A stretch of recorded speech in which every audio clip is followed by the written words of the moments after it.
নতুন বাংলাদেশ করার জন্য আমাদের সন্তানেরা লড়াই করেছিল।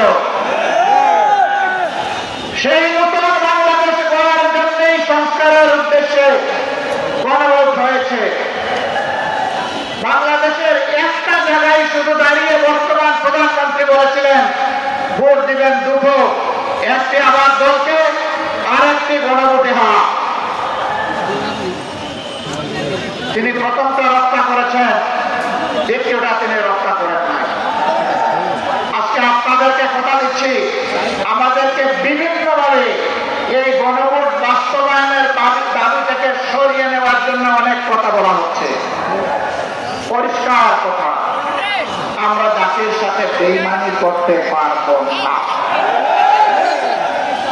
জাতিকে আমরা কথা দিয়েছি, লড়াই আমরা করে যাব, গণভোট বাস্তবায়নে বাধ্য করবো ইনশাআল্লাহ।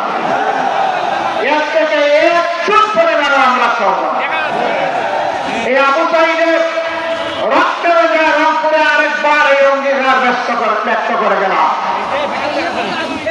আমাদের দ্বিতীয় কথা, তিস্তাই অঞ্চলের মানুষের দুঃখ।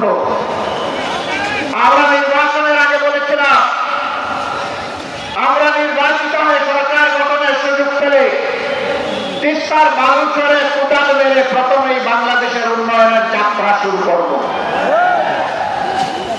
দুঃখের বিষয়, তিস্তা নিয়ে বর্তমান সরকারের দল অনেক ভালো ভালো কথা বলছে, আর নির্বাচনের আগে জাগো বাহে তিস্তা বাঁচাও এই আন্দোলন করেছে, কিন্তু তিস্তা নিয়ে এই বাজেটে 10 টাকারও কোনো এলোকেশন নেই। আমরা আর কথা ফুলঝুরি শুনতে চাই না, দেখতে চাই না, আমরা বাস্তব পদক্ষেপ দেখতে চাই। এই সরকার